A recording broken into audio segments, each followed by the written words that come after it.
So this time, dadako na po tayo sa ating pong pag-aaral ng salita ng Diyos at gusto ko pong gamitin ang isang pamilyar sa ating pong talata. Ito po ay ang sulat ni Apostol Pablo sa mga taga-Pilipos. Ngayon po'y Disyembre na.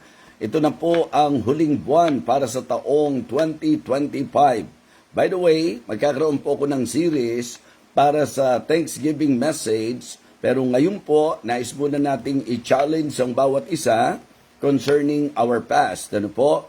Sa ating pong nakaraan at sa ating patutunguhan. About our past and about our future. So, tingnan po natin mga kapatid, ang sinasabi po ni Apostol Pablo sa Philippians chapter 3. Philippians chapter 3 and verse number 13 and verse number 14. Philippians chapter 3 verses 13 and 14. Brethren, I count not myself to have apprehended, but this one thing I do, forgetting those things which are behind, and reaching forth unto those things which are before. I press toward the mark for the prize of the high calling of God in Christ Jesus. Again, ang sabi po ni Apostle Paul, in Philippians chapter 3 verses 13 and 14, Brethren, I count not myself to have apprehended, but this one thing I do, forgetting those things which are behind, and reaching forth unto those things which are before. I press toward the mark for the prize of the high calling of God in Christ Jesus. Tayo po'y manalangin. Dakilang Diyos, aming Ama, kami po'y nagpapasalamat sa muling pagkakataon na pinagkaloob mo sa amin upang kami po'y magsalo-salo sa iyong banal na salita. Lord, I pray that you will again bless our hearts, O God. Nawa ang bawat isa po na nakatune in na ngayon, katagpuin mo po sa aming spiritual na pangangailangan.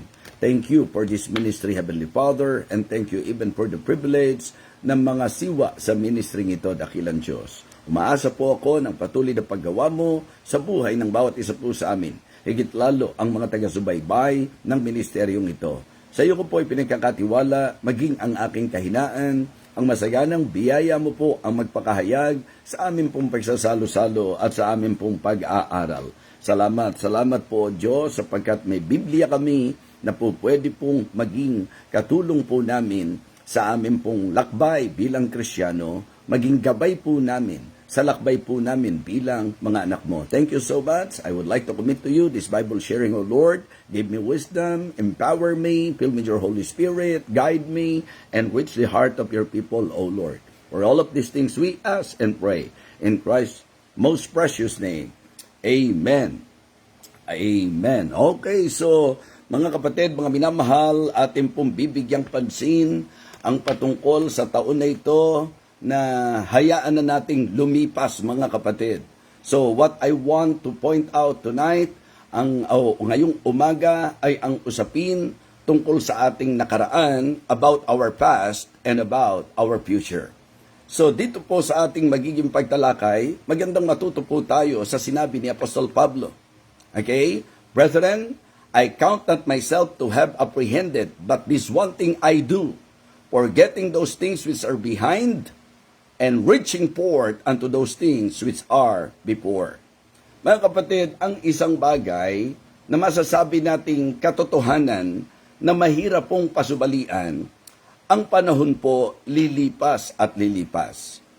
Sapagkat kung tutuusin po, kamakailan lang, kapapasok lang po ng year 2025, ngayon po nandito na tayo sa panahon na magwawakas na ang 2025. So hindi po natin masabi, mga kapatid, kung tayo po'y papasok pa sa 2026 at hindi rin po natin masabi kung babalik na ba ang Panginoon, basta yan po'y po pwedeng maganap sa kanyang takdang panahon.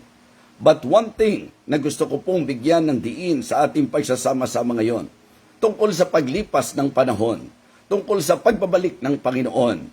Mga kapatid, yan po'y magaganap sa katakdaan ng panahon, sa katakdaan ng Panginoon. But what is important is that tayo po ay nagkakaroon ng kahandaan sa panahon na itinakda ng ating Panginoon. So this is actually a message that can enlighten our minds concerning our past at patungkol sa ating future. Isang magandang bagay po na dadali ng ating mensahe ay ang paalala Maganda po mga kapatid. Sinabi po dito, forgetting those things which are behind. So kung tayo po ngayon, magbabalik tanaw, re-reviewin po natin ang ating nakaraan. Siguro po ang maganda, bago natin iwanan po ito pong taon na ito, magpasalamat muna tayo sa Panginoon sa mga ginawa niya. Bago natin tuluyang iwanan ang taong ito mga kapatid. Siguro po mas maganda na atin pong i-review with gratitude ang nakalipas na taon.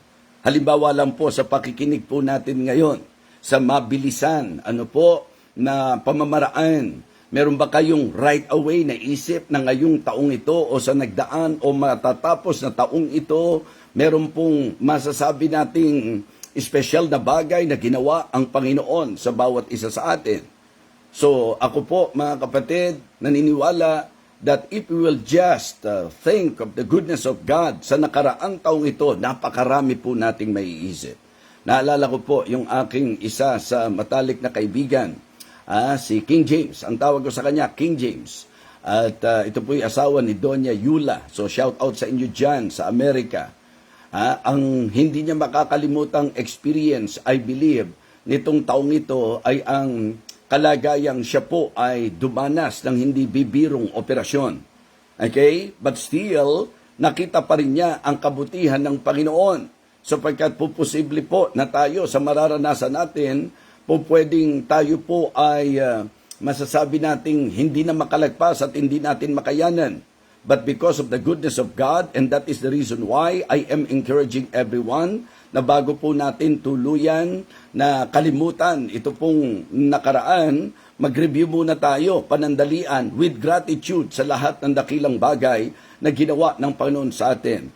Mula po January 1, 2025 hanggang ngayon po na December 11 na po tayo, 2025. Ilang mga linggo na lamang po mga kapatid, matatapos na ang taong ito. But it is good to somehow, bago natin tuluyang iwanan ng taong ito, tayo po'y magbilang ng kabutihan ng Diyos, ng pagpapala ng Diyos sa ating buhay, at kung anuman po ang mga laban na kinaharap po natin, matuto po tayo mula sa lahat ng laban na yan. So, ang gusto ko pong sabihin mga kapatid, ngayong sandaling ito, bago po natin tuluyang iwanan ito pong year 2025, siguro maganda na atin pong maalala ang kanyang kabutihan, muli nating mabigyang pansin kung paano niya tayo ginabayan, at siyempre po mga kapatid, muli nating bilangin ang pagpapalang ipinaranas ng Diyos sa ating buhay. It is good to remember God's goodness. It is good to somehow recall God's guidance and also to recount God's grace. Yes, we cannot deny the fact na dito po sa 2025, nalilipas mga kapatid, sa kabuuan halos ng taong ito, no one can deny that God is really great, that God is really good. Amen? So remember the goodness of God. Okay? Recall the guidance of God.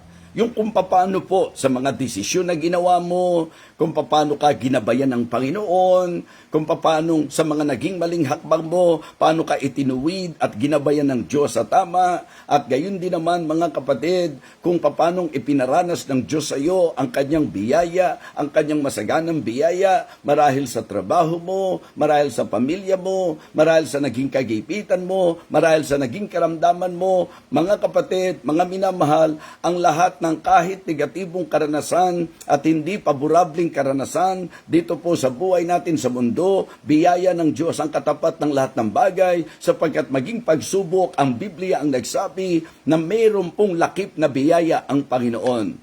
I want every one of us to somehow review the past with gratitude mga kapatid, bago po natin tuluyang iwanan ang year 2025. Ano ang naaalala mo? Marahil hindi mo maalalang lahat. Pero mga kapatid, kung ang magiging attitude lang po natin ay ang katulad ng attitude ng lumikha ng awit na count your blessings, name them one by one. Because the problem sometimes to many people, even to some believers mga kapatid, yung pong idea na minsan ang lagi nating sinesentruhan yung mga mairereklamo. Pang-unbeliever po yon. Pagka po tayo ay believer, ang dapat binibilang natin ay ang hindi mabilang na pagpapala ng Panginoon. So kaya I am encouraging everyone before we proceed sa message na ito, medyo mag-isip tayo about the goodness of God, about the grace of God, the guidance of God. Kumbaga, alalahanin po natin itong nakaraang taon nang may pasasalamat sa Diyos sa kanyang kabutihan, sa kanyang gabay, at sa kanyang biyaya. Amen? At meron po akong isi-share na 3 bagay. Again, ang pinag-aaralan po natin is about our past and our future. Okay? Our message is about our past and our future. Okay? So tingnan niyo po ang sabi ng Bible. Alright, balikan niyo po. Ito pong pahayag na ito ni Apostol Pablo, kung titingnan niyo, nasasakupan po ito ng kanyang patutuo. Kung sino siya, nung unbeliever siya, kung ano siya, yung kanyang credentials, yung masasabi po nating quality ng kanyang buhay sa usaping unbeliever, na sa realization po niya, nung maging believer ay walang kwenta at walang kabuluhan. Yes, in fact, ang ginamit na salita po ni Apostle Paul, ito po ay itinuring niya na parang sukal lamang. Yet doubtless, and I count all things but loss for the excellency of the knowledge of Christ Jesus my Lord, for whom I have suffered the loss of all things, and do count them but dung, that I may win Christ. Matapos masave si Apostle Paul, dinala na po siya sa realization that everything na ipinapangahas niya nung wala pa siya sa Panginoon, nung masumpungan po siya ng Panginoon, na-realize po niya na lahat ng kanyang ipinagmamalaki, lahat ng kanyang pinangahawakan, kung tutuusin, walang kabuluhan. The same thing na dapat ma-realize ng bawat isa sa atin, na anuman po tayo, mga kapatid, sa kalagayang hindi tayo Kristiyano, wala pong ibig sabihin ng lahat ng bagay na yan, sapagkat yan po ay sukal lamang. Walang kabuluhan, mga kapatid. Ang importante po sa buhay ng tao ay ang pagkakilala sa ating Panginoon at sa usapang Kristiyano. Ito po'y napakagandang bagay that as we continue on in the Christian life, mas lumalalim ang pagkakilala po natin sa Panginoon. Mga minamahal, mga taga-subaybay, atin pong bigyang pansin ang mensahe ngayon. Paano mo naman iiwanan ang taon na ito? Paano nyo po dapat i-treat ang nakaraan, mga kapatid? The idea is very clear when the Apostle Paul said, "Brethren, I count not myself to have apprehended, but this one thing I do, forgetting those things which are behind, and reaching forth unto those things which are before." So sa usapang nakaraan at sa usapang pong hinaharap, about our past and our future, ang unang bagay na gusto kong bigyan po natin ng pansin sa puntos natin ngayon, number 1, release the past with grace. Release the past with grace. Atin pong iwanan na po ang ating nakaraan with grace, mga kapatid. Kumbaga, i-let go na natin itong taong nakalipas. Kaya nga, sa ating pagsisimula, inilid ko muna kayo sa pagre-review with gratitude kung ano po ang ginawa ng Panginoon sa atin sa nakaraang ito. Pero, mga kapatid, tapos na po yon. Ano man po, negatibo, positibo, sad, bad, happy experiences sa nakaraan o mga kalilipas na taong ito, tapos na po yon. We are now heading sa future po, mga kapatid. Tayo po'y nakaharap na sa ating pong masasabi nating future, of course, with God. So, release the past with grace. Importante yan. Ano po ang mga po pwedeng advice natin o suggestions po natin sa bawat isa ngayon? Number 1, let us forget our past failures. Kalimutan na po natin yung ating pong mga nakaraang kabiguan. Ano po ba pinag-uusapan natin dito? Pag-ibig? Kung nabasted ka, ganun po ba? Yung kabiguan po sa ideya ng mga hindi masasayang karanasan po natin, mga bagay po na pwedeng kinadapaan po natin, marahil ito po'y kinalihisan po natin, yung sinasabi po ng Biblia na talagang puposibling nangyayari talaga kahit sa mga Kristiyano. So it is good to somehow learn to forget past failures. Forget past failures. Kalimutan na po natin yon, mga kapatid. Huwag niyong hayaang kaladkarin kayo ng inyong nakaraan. At huwag niyo na rin kaladkarin ang ating nakaraan sa pagpasok ng bagong taon, mga kapatid. Forget past failures. Yan po ang isa sa advice at suggestion natin. That is the idea. Forgetting those things which are behind. Meron kang kinadapaan.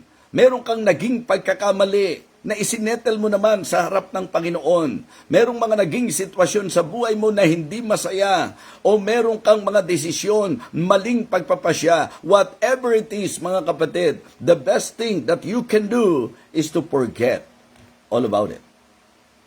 Magandang matuto po tayo, of course. Pero yung pong kaladkarin pa po natin yan, bitbitin pa po natin yan, hindi na po helpful at hindi po healthy, mga kapatid. Huwag na po nating hatakin pa at magpadala pa po tayo sa mga dating kabiguan na po natin sa panahong ito na ibinigay ng Panginoon at kakaharapin po natin. So, number 1, forget past failures. Second, forgive past faults. Forgive past faults. Mga kapatid, ito naman yung usapan na marahil po meron tayong mga karanasan na may nagkamali sa atin. Di po ba? Mas maganda pong ilinisin na natin ang ating puso sa mga bitterness, sa mga burdens, mga kapatid. Ang ibig ko pong sabihin, ngayon pong magtatapos pa lang ang 2025, huwag nyo na pong hayaang umabot pa tayo ng 2026 na may karga-karga ka pa rin kabigatan at meron ka pa rin taglay-taglay na kapaitan sa puso mo. Hindi rin po makatutulong po sa atin yan, mga kapatid. Ngayong sandaling ito, release the past with grace, mga kapatid. Kung ikaw ay merong past failures, then forget it. Diba? Matuto ka doon, pero kalimutan mo na siya. Huwag mo nang pabigatan ang sarili mo at sisihin ang sarili mo, lalo na kung ito po ay iniayos mo na sa Panginoon. Kung hindi pa, now is the right time for you to settle that before the Lord. Okay? Forget past failures, mga kapatid, and forgive past faults. Yung mga kamalian ng tao sa atin.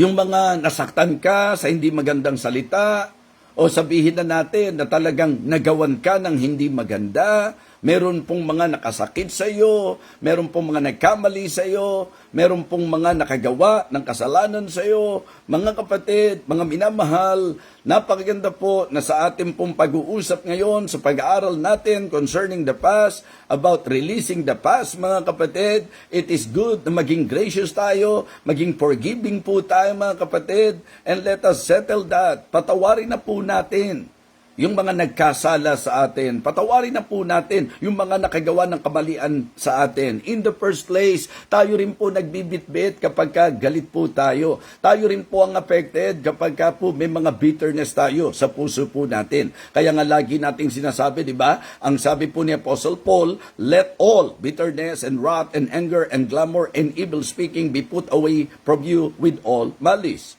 Yan po ang sinabi ng Ephesians chapter 4, verse number 31. Because it is not healthy. Hindi ka natutulungan, hindi nakakabusog, hindi nakakalusog, hindi nakakalakas po yan. In fact, kahit na nakangiti ka, kapag ka naisip mo yung mali ng kapwa mo sa iyo, mapapansin nyo, biglang maiiba. Diba? Biglang bibigat ang dating mo at lulungkot ang mukha mo or magagalit ka. So, forget past failures. Forgive past faults. And forsake past follies. Yung foolishness. Di ba?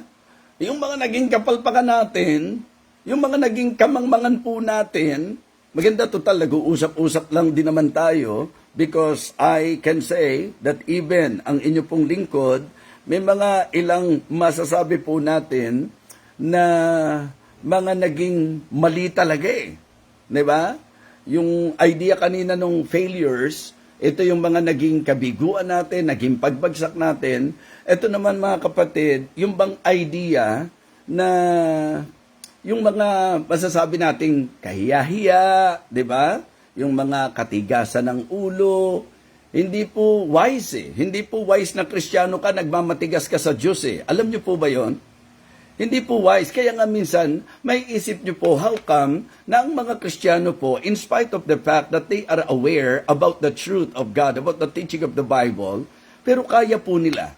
Halimbawa lang, total, magkakaugnay pa rin naman po ito sa puntos natin. Halimbawa lang po, may mga taong hindi ka nagustuhan, nagkamali sa iyo, hindi nakapagsalita ng hindi maganda sa iyo.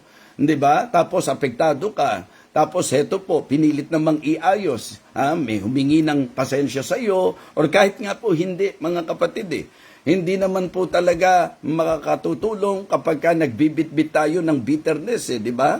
Kaya nga sabi ko, meron akong mensahe noon, ang piliin nating buhay, yung buhay na guilt-free, grudge-free, at saka grief-free. So yung idea po nung guilt-free, kung may dapat isettle na po natin. Para po hindi na tayo nabubuhay pa sa guilt. Yung grudge-free, mga kapatid. Yung sana po, wala pong mga grudges na iiwanan at ititira pa tayo sa puso natin in approaching the following year. Di po ba?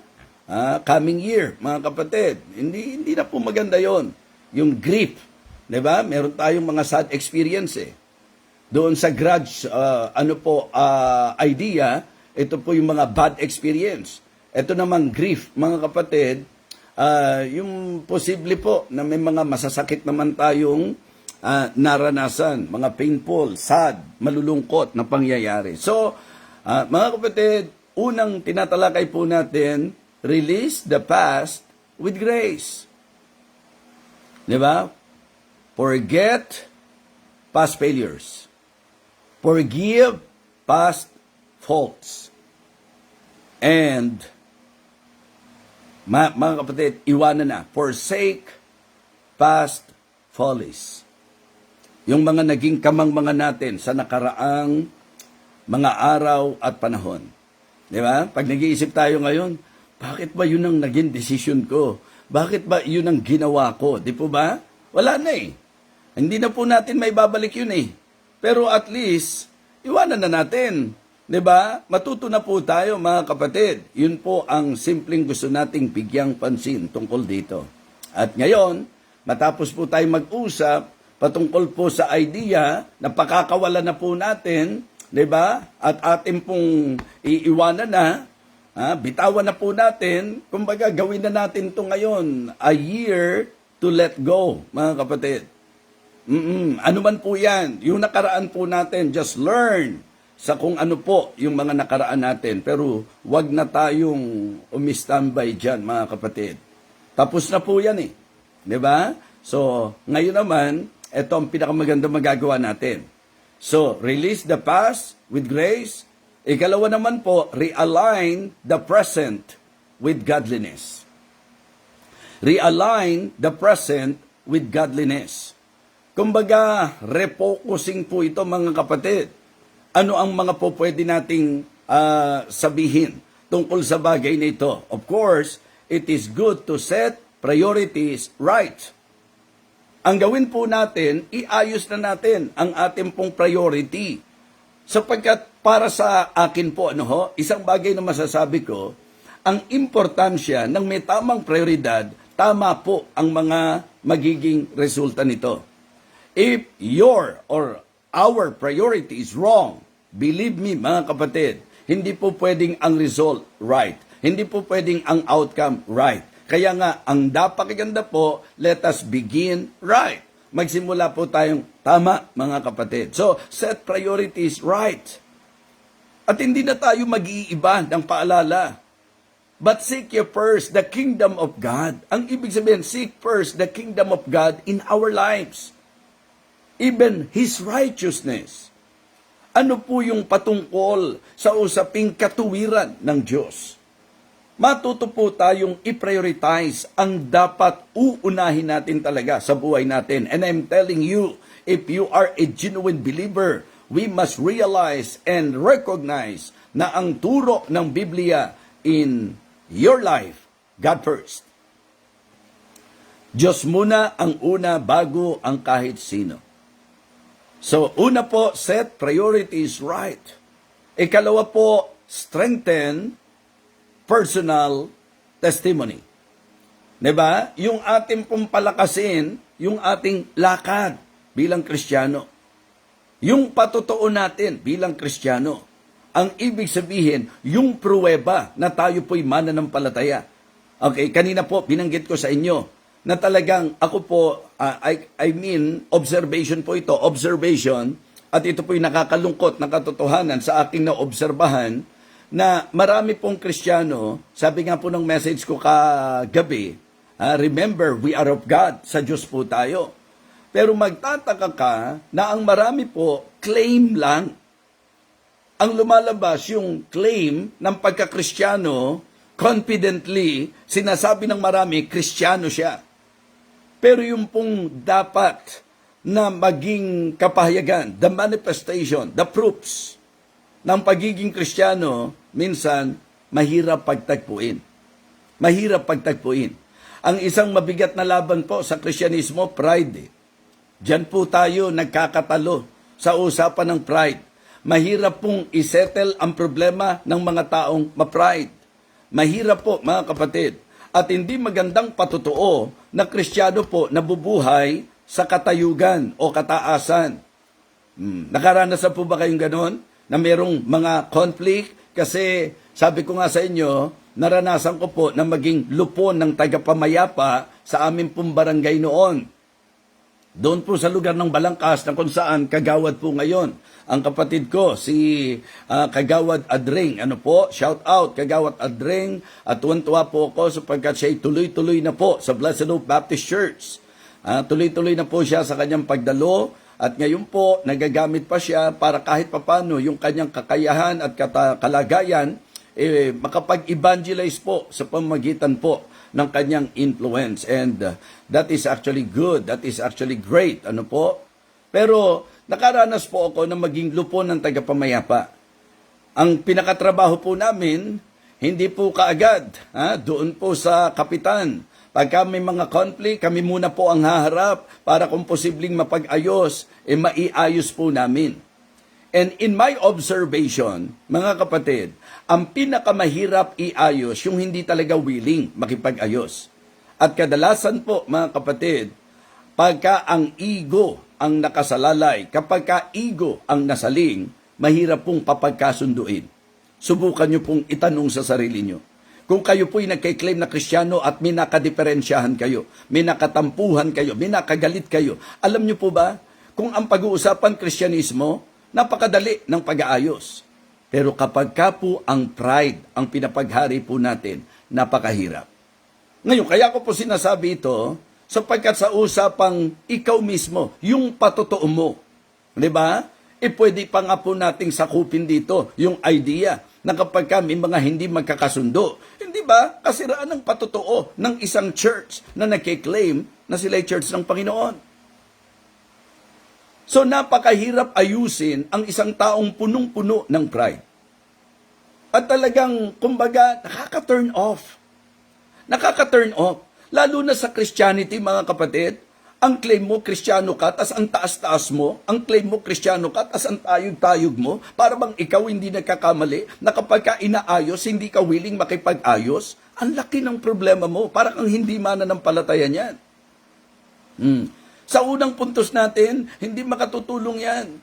Forgive past faults. Kung may nagkamali sa iyo, kahit di pa humingi ng tawad yan, isettle mo na sa puso mo yan. Huwag mong bitbitin yung bitterness, mga kapatid. At huwag tayong palalo na parang hindi tayo nagkakamali.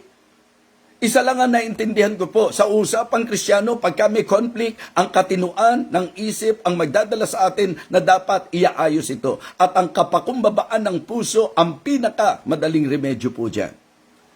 The easiest way para maayos ang hindi ayos, humility. Pero subukan mong ayusin mo ang mga ma-pride. Ako naka-experience ako, mga kapatid, sa totoo lang, sa tanda kong ito ng pagkapastor at ng pagkakristyano, naka-experience ako na minsan kung sino pa yung may mga pinag-aralan, yun pa ang mahirap umunawa. Bakit? Kasi po, nagmumukhang mangmang ang isang tao na nilulunod ng kanyang pride. Nag-aral ka pa naman, alam mo dapat, na ang hindi ayos, inaayos. Yung hindi magkasundo, pinapagkakasundo, lalo namang malaki ang problema natin kung tayo pa ang nagdaragdag ng dahilan para lalong lumala ang problema. Kaya nga ang sabi ng Bible, di po ba? Blessed are the peacemakers. Ang sabi po ng Biblia, mga kapatid, follow peace with all man, di ba? With holiness. Ang sabi, without which no man shall see the Lord. How come na natitiis mo, Kristiyano ka, may bitbit kang sama ng loob, Kristiyano ka, galit na galit ka sa kapwa mo? Ang tanong po, tayo po ba hindi nagkakamali? Tayo po ba hindi nagkakasala? Mga kapatid, patotoo po ang dapat ingatan natin. Kaya nga sabi ko po, i-strengthen na po natin ang ating pangsariling patotoo bilang nasa Panginoon. Di po ba? Palakasin po natin ang patotoo natin bilang Kristiyano. At ang isa sa gusto ko pong sabihin sa inyo, sabi ko nga, ang ministry natin ito, hindi tayo nagdudwell masyado doon sa mga doctrinal issues because I believe na kung merong unang responsible sa usapang doktrina, mga kapatid, ay ang pastor na nangangalaga sa inyo. Pero sa practical Christian living, it is good na talagang medyo mapaalalahanan tayo. Dahil ano silbi ng ang galing-galing mo sa doktrina, kaya mong ipaliwanag ang patungkol sa Trinity, kaya mong ipaliwanag about the deity of Christ, kaya mong ipaliwanag ang eschatology, kaya mong ipaliwanag ang malalalim na doktrina sa Bible, pero ang hirap ipaliwanag ng ugaling taglay po natin. Yes! Walang kwenta ang lahat ng doktrinang alam natin kung ang practice po natin bilang Kristiyano ay hindi po tama. So, strengthen our testimony, personal testimony. Sa atin kasi magsisimula yan eh. And then, mga kapatid, be a good steward nung ating pong time. Consider our time as precious. So kaya ngayon po ang magagawa natin, realign the present with godliness, mga kapatid. Set priorities right. Strengthen personal testimony and steward precious time. Ibig sabihin po, atin pong bigyang pansin, yung sinabi po ng Psalm chapter 19 verse number 12, teach us to number our days, that we may apply our hearts unto wisdom. Opo, ito po, dinidiin ko po sa inyo, sa isang usapang pangmananampalataya. Ang Diyos mismo, ang Panginoong Jesus mismo ang nagsabi, ng isa sa katibayan na tayo'y mga taga-sunod niya kapag ka nagmamahalan tayo sa isa't isa. Kaya mga kapatid, I hope na ito pong mensaheng ito ay naging paalala po sa atin. So una po, release the past with grace. Number 2, realign the present with godliness. Pangatlo po, rejoice in the future with gladness. Rejoice in the future with gladness. Kumbaga, dapat ang pagpasok ng taon at ang hinaharap nating panahon, dapat ito po ay masasabi nating panahon ng celebration. Diba? Ang dami ko na natutunan sa past, and then naituwid dito po sa panahong ito, and then maganda po na maging masaya at maging kagalakan ang future natin, mga kapatid. Rejoice in the future. Magpakasaya tayo sa ating pong, with goals, mga kapatid. With goals. Napakahalaga na bigyang pansin po natin ang buhay natin. Rejoice in the future with goals. Napaka-importante po ito. So, ang napakagandang bigyang pansin po ng bawat Kristiyano at ikasaya po natin, rejoice in God's faithfulness. Yes, kung paanong naging tapat ang Panginoon sa ating pong nakaraan, maniwala po kayo na ngayon at maging sa ating pong hinaharap, mapangahawakan po natin at maging masaya po tayo sa katapatan ng ating Panginoon. Amen? Hindi po pwede na ang basis natin yung mga taong malapit sa atin. Hindi po pwede na ang basis natin yung mga tao sa paligid natin. Hindi po pwedeng ang basis natin, mga kapatid, yung mga bagay na hindi po pwedeng panghawakan. Ang tanging garantisado ay ang katapatan ng Diyos. Amen? Do you really believe that the faithfulness of God is guaranteed, mga kapatid? Yes. Dependable po yan eh. Wala kang po pwedeng panghawakan. Kaya nga sabi po, di ba, it is of the Lord's mercies that we are not consumed. Lamentation chapter 3. It is of the Lord's mercies that we are not consumed, for His compassions fail not. They are new every morning. Ano po ang sabi? Great is thy faithfulness. So rejoice in God's faithfulness, mga kapatid. Alam natin, aralin niyo po, anong naging record ng Panginoon sa buhay mo? Perfect. Diba? Yung katapatan ng Diyos sa nakaraan. Hindi ba ang drama nga natin? Ako po ay nagpapasalamat sa Diyos sapagkat sa totoo lang, sa maraming pagkakataon, sa maraming panahon, ako po hindi nagiging tapat, pero ang Diyos po nananatiling tapat. Mga Kristiyano, pag-usapan natin ang record ng Panginoon. Diba? So, yun po kasi ang basis ng katapatan eh. Yung hindi siya nagbabago. Ang Panginoon natin hindi nagbabago, mga kapatid. Kung tapat siya kahapon, tapat din po siya ngayon. Kung nagtapat siya sa atin sa nakaraang panahon, panghawakan niyo pong magtatapat pa rin po siya sa atin ngayon. So let us rejoice in God's faithfulness. Consider His record. Diba? If ang basis natin, His record, perfect. Kung ang pag-uusapan natin, yung kanya pong, His resources, limitless, mga kapatid. Hindi po natin to mauubos. Ang matapat na Diyos ay laging nandyan upang tayo po ay gabayan, upang ang kanyang katapat ay iparanas po niya sa atin. So rejoice in God's faithfulness. Rejoice in God's favor, mga kapatid. Rejoice in God's favor. Our God is gracious, mga kapatid. Every day, new mercies. Every day, new opportunities. At mga matitinding accomplishment pa na naghihintay sa atin. Mga kapatid, magpakasaya tayo sa ating pong future with goal and consideration with gladness, mga kapatid, because God is faithful, He is ever faithful, He is always faithful, at alam panahon ay hindi magtatapat ang Diyos sa atin.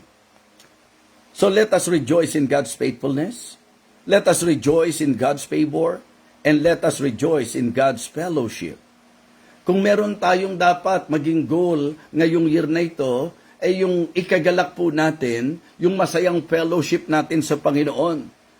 So yung intimacy ba, yung idea na habang tumatagal, that is exactly what the Apostle Paul said. Diba? Hindi pa niya inaaring naabot, mga kapatid. At ang sabi nga niya, inari niyang walang kwenta ang lahat ng bagay. Ang talagang ikinonsider niya, yung excellency of the knowledge of Christ Jesus, our Lord. Yun po ang kinonsider niya. At binaliwala niya ang lahat, mga kapatid, sapagkat gusto niya na mas makilala pa ang Panginoon. Diba? For him to know Christ more and more. How about us? Diba? Ang Diyos ay laging kasama natin. So kaya make sure na yung fellowship natin sa Kanya, ikasaya natin. Yan po ang ating maging goal. Yung pong fellowship natin sa Panginoon. Yung pong favor ng Panginoon sa buhay natin. Yung faithfulness ng Panginoon sa buhay natin. Again, rejoice in God's faithfulness. Again, rejoice in God's favor. Again, rejoice in God's fellowship. Alalahanin natin lagi yung kanyang katapatan sa atin. Yung mga tinanggap nating favor sa Kanya. At yung tamis na makaulayaw natin ang Diyos lagi sa ating buhay. Mga kapatid, mga minamahal, umaasa po ako na ang message na ito ay naging pagpapala sa bawat isa. Pasimulan po natin, review the past with gratitude, mga kapatid.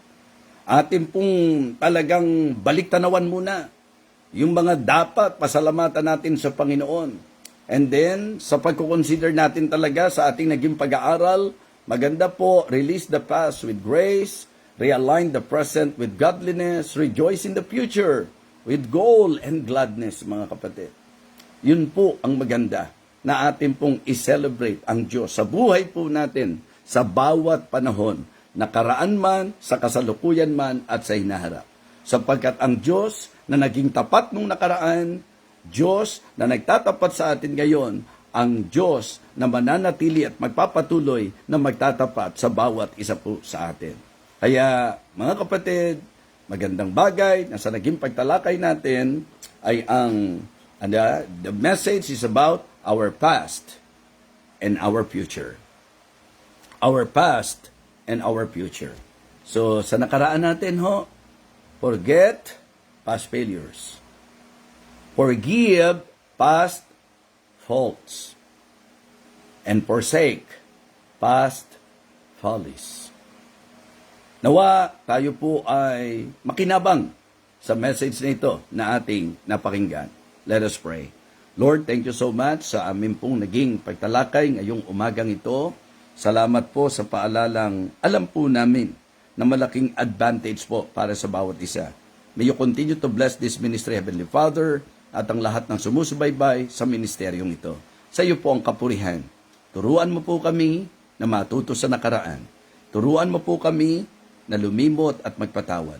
Turuan mo po kami na patawarin ang aming sarili. At turuan mo rin po kami, Panginoon, na matuto sa bawat bagay na naranasan namin.